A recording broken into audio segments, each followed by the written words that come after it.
The photograph sat quietly on the shelf of a century-old house in rural Ohio, unnoticed by the generations that had followed the family it depicted. The image, taken in 1909 at a modest studio on Main Street, presented a seemingly ordinary scene. A mother, dressed in a high-collared blouse of fine linen, stood beside her husband, Arthur Grayson, whose dark suit and neatly combed hair bespoke a careful attention to appearance. Between them, their two children, a boy of 7 and a girl of 5, were arranged with the precision common to studio photography of the era.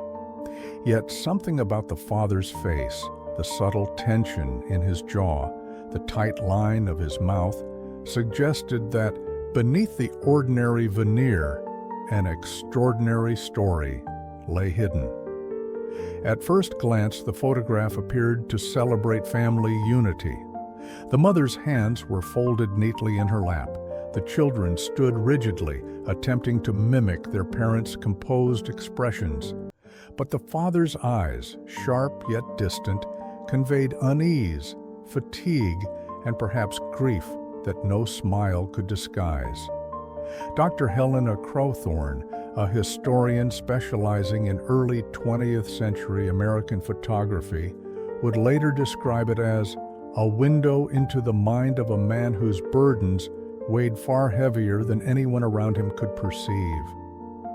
The subtle asymmetry of his features, the pallor of his complexion under the studio lighting, and the tension of his shoulders all hinted at a quiet tragedy, one that time had preserved in the stillness of film. The Grayson family had lived quietly in Cedarville, Ohio, a small town whose streets were lined with brick shops and clapboard homes.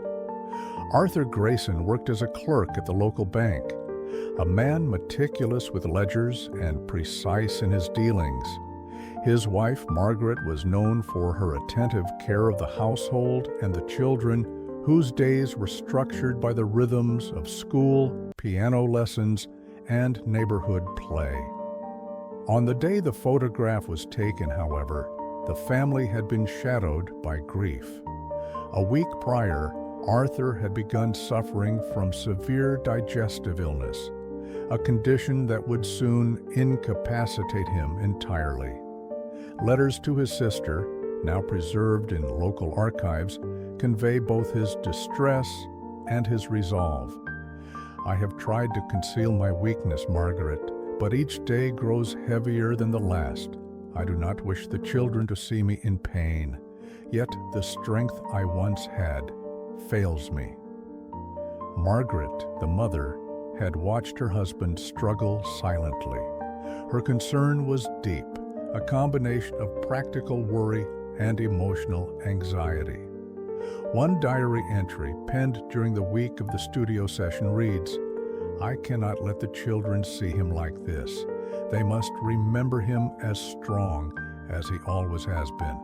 Perhaps a photograph will preserve what sickness has begun to steal." In these few words, Margaret's intent is clear. She wished to protect her children from the harsh reality of Arthur's condition, even if it required careful orchestration and subtle deception. The photographer, Samuel Harrison, remembered the day with a mixture of admiration and unease. "She brought him in," he recounted years later, "and I could see he was weak, trembling, even as he tried to stand upright. She guided his hands, adjusted his shoulders, spoke softly to him while directing the children where to stand. There was an urgency, a quiet insistence, as if the moment were fragile and fleeting. I did my best to capture the family as she imagined them, whole and untroubled, even though I could feel the strain in every line of the father's face.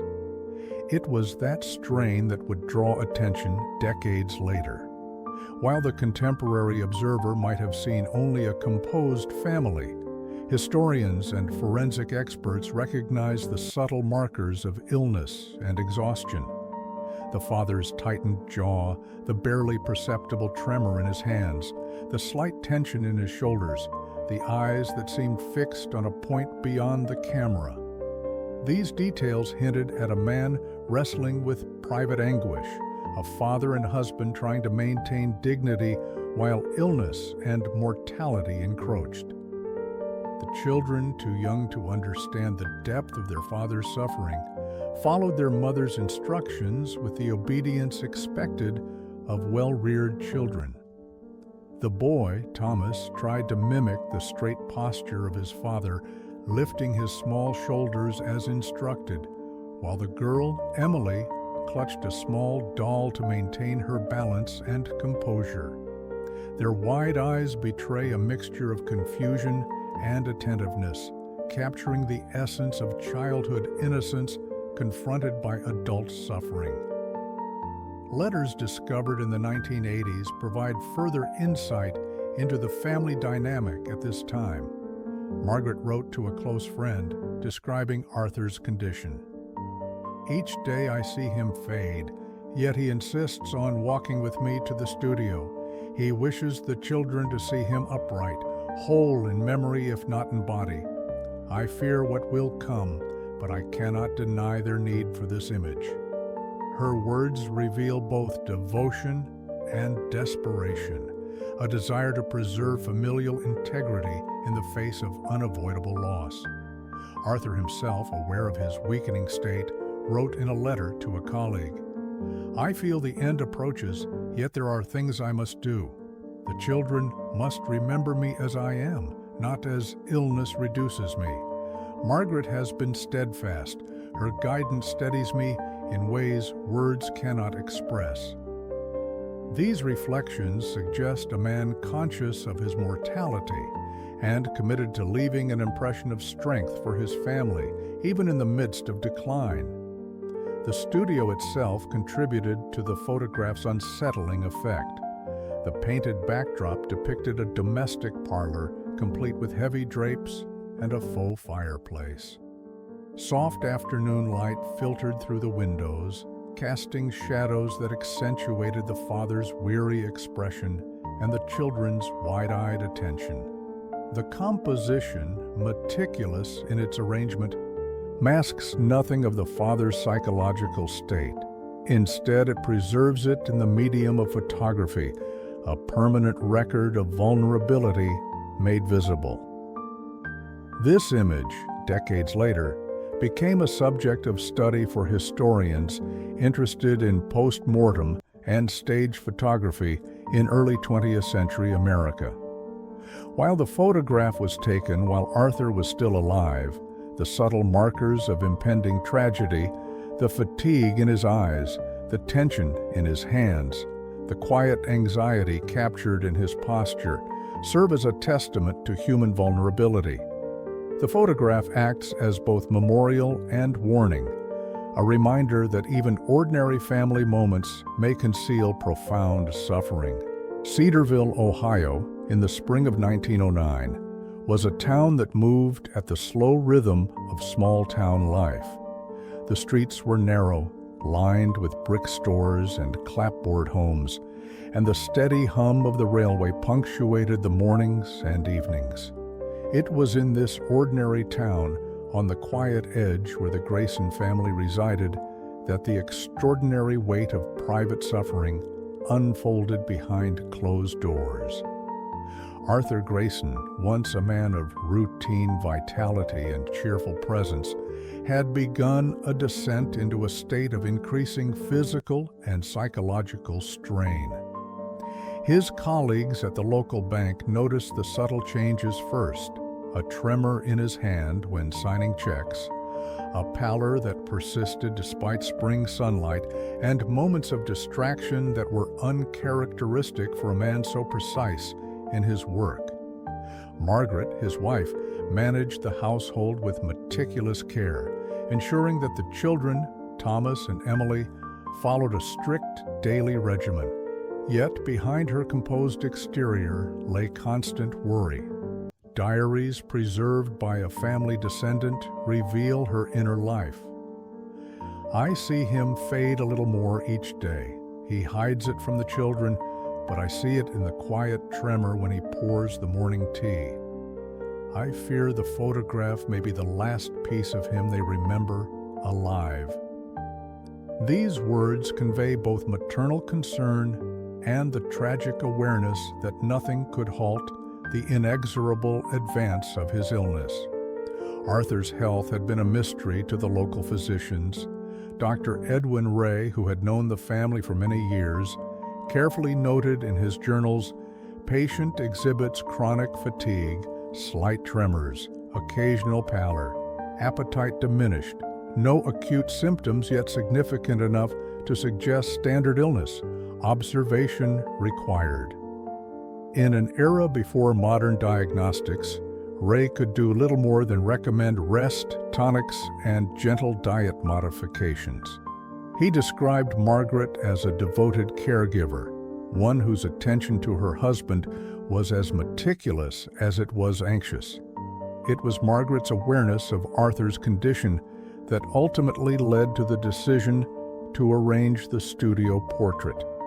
The photograph itself, now preserved in the local historical society, hints at more than mere composure. Arthur's hands, placed deliberately on his knees, betray subtle rigidity. The faint tension in his jaw and the distant gaze of his eyes are markers of fatigue and psychological burden. Margaret instructed the children on posture and expression, carefully guiding Thomas to mimic his father's posture and Emily to hold her doll as a stabilizing prop. Even Samuel Harrison, the photographer, recalled the day decades later. "I could see the strain in the father's eyes. The mother guided him gently but firmly, as if holding both him and the image together. The children obeyed, not fully understanding but sensing that something was different." Letters from Arthur, preserved in a collection of family correspondence, provide further insight into his mental state. In one letter to his sister Margaret, he wrote, "I am weary, though I do not let the children see it. Margaret keeps them unaware, and I am grateful. I wish only to remain upright for them, if only in memory, if only for the photograph." These words underscore a man caught between duty, pride, and the physical limitations imposed by his declining health.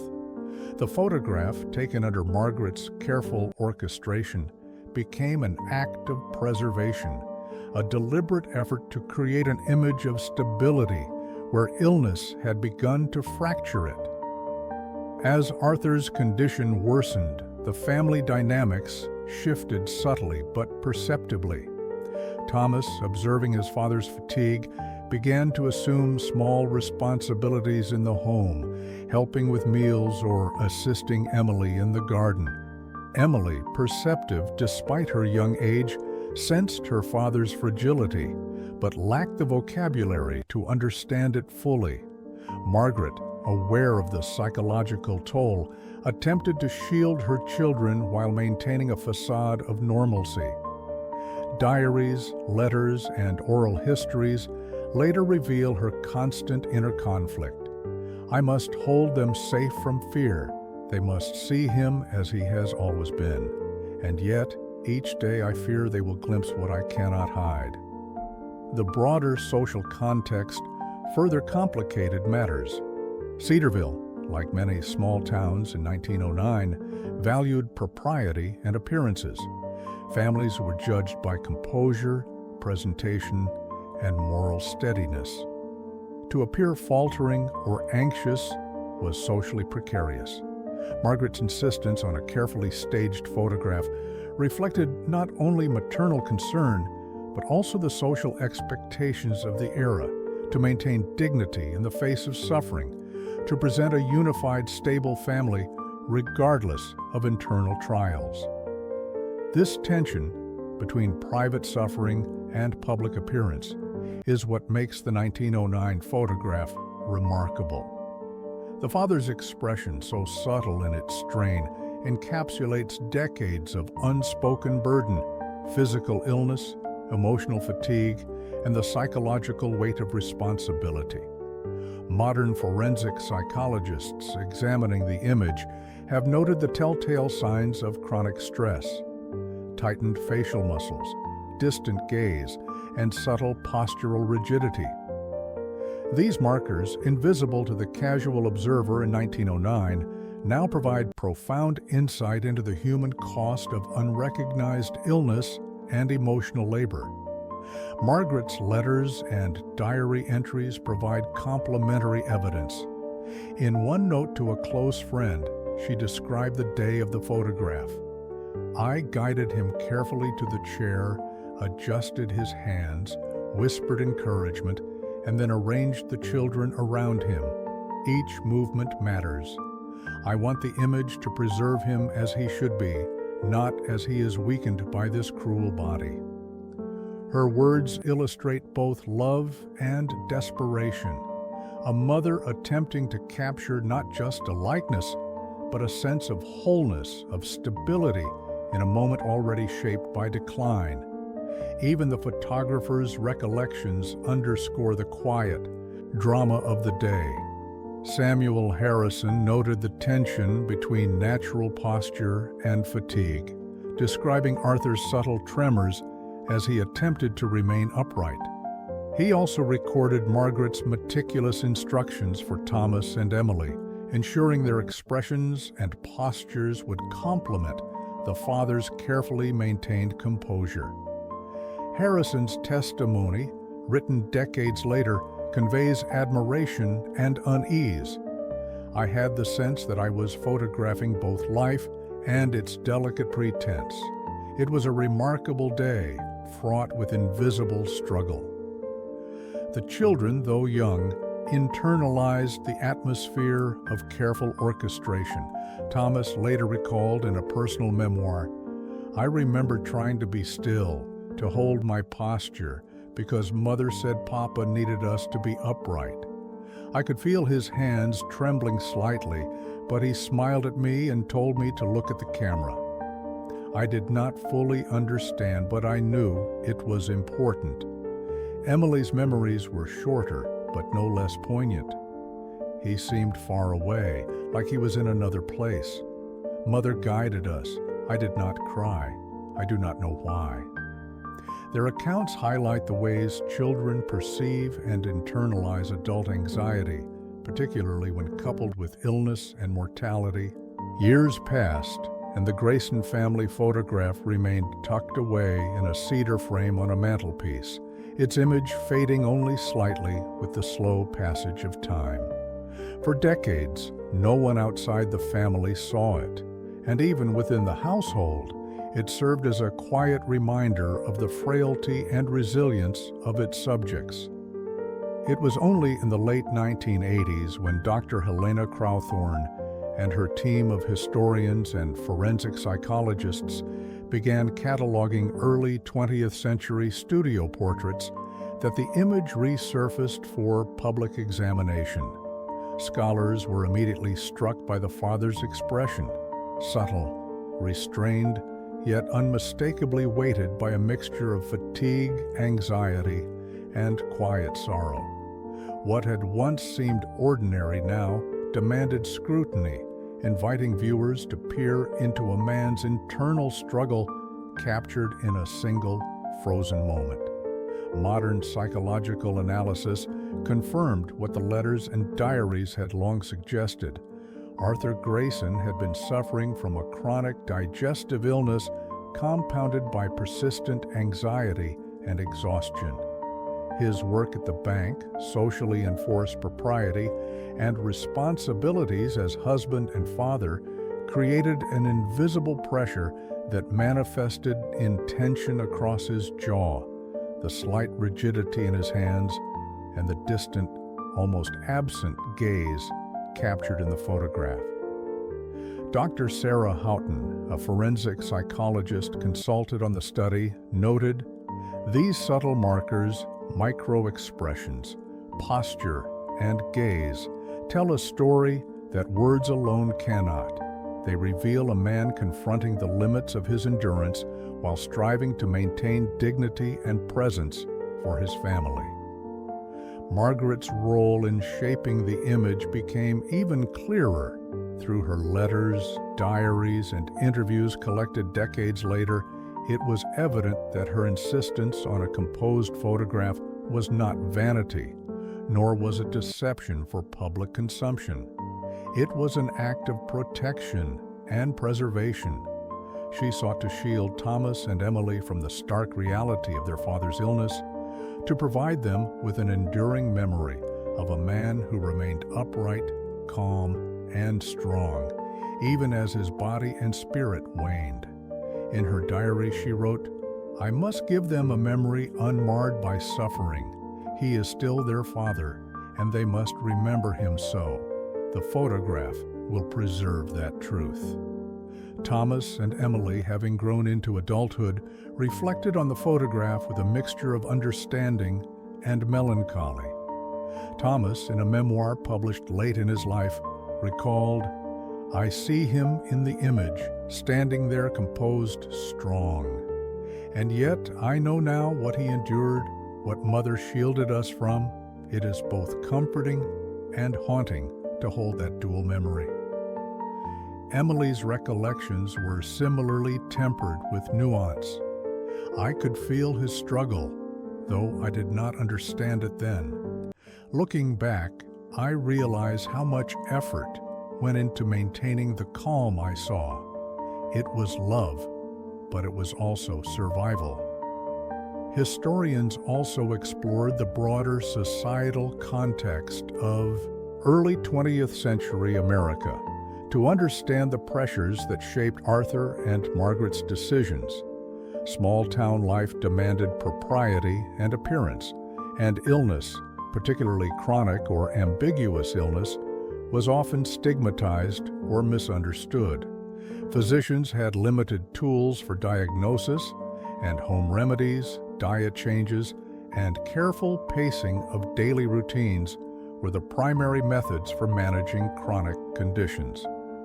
Margaret's orchestration of the photograph must be understood within this context.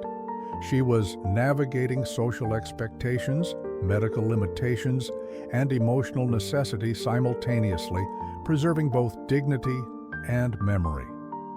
Letters exchanged between Margaret and close friends further illuminate her state of mind. In one particularly revealing note, she wrote, "I guided him to the chair, held his hand, encouraged the children to smile. He trembled slightly, but I whispered to him, and he stood firm for the sake of our family. If only they remember him as he wishes, if only they see him strong, all else will matter little." This delicate balance of care and deception, protecting the children while managing her husband's physical and psychological strain, underscores the profound complexity of her role. The photograph also captures the subtle effects of the father's internal struggle on the children. Thomas and Emily, in later accounts, describe their own reactions and behaviors. Thomas assumed small responsibilities, helping around the house to ease his mother's burden, while Emily became attentive to details of care, noticing small changes in her father's demeanor long before she understood their significance. These early lessons in observation, empathy, and restraint shaped their personalities and their approach to the world, leaving an imprint of the family's quiet tragedy upon the next generation. Analysis of the father's health combined with contextual research revealed a tragic realism. Arthur's condition was not fatal in the immediate sense, yet his psychological and physical strain was profound.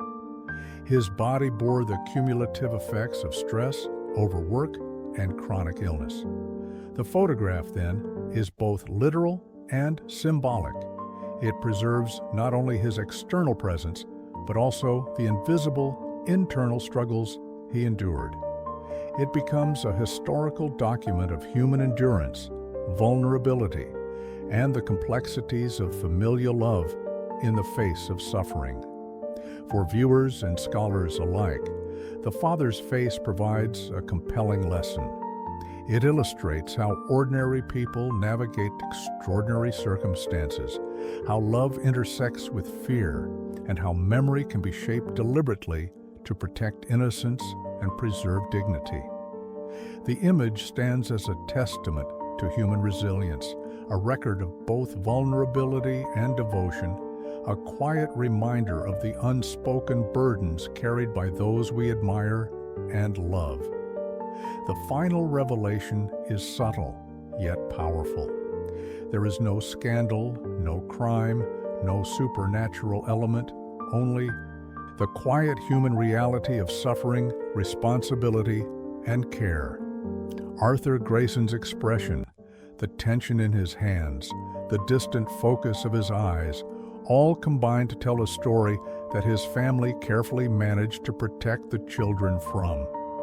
Margaret's orchestration of the photograph, the children's obedience, and the photographer's patient framing created a moment that encapsulates love under duress and the lengths to which a family will go to preserve memory. As the narrative concludes, the audience is left with reflection. How often do ordinary photographs conceal extraordinary truths? How many seemingly harmless images capture subtle struggles, emotional burdens, and private realities long hidden from view? The Grayson portrait is a masterclass in subtlety, a case study in tragic realism, and a reminder that the human story is often far more complex than it appears at first glance. For those captivated by this story, countless photographs in archives across the country and the world await rediscovery. Each image contains layers of human experience, moments of joy, grief, and endurance that speak to the universality of our struggles. If you are drawn to the hidden histories of ordinary families, to the subtle stories of human resilience captured in photographs, subscribe to continue exploring these narratives. Share in the comments where you are watching from and what time it is. Help us trace the paths of these intimate, documented moments across time and space. The Father's Face in this 1909 portrait is just one among many silent witnesses waiting for patient observers to uncover the truth within.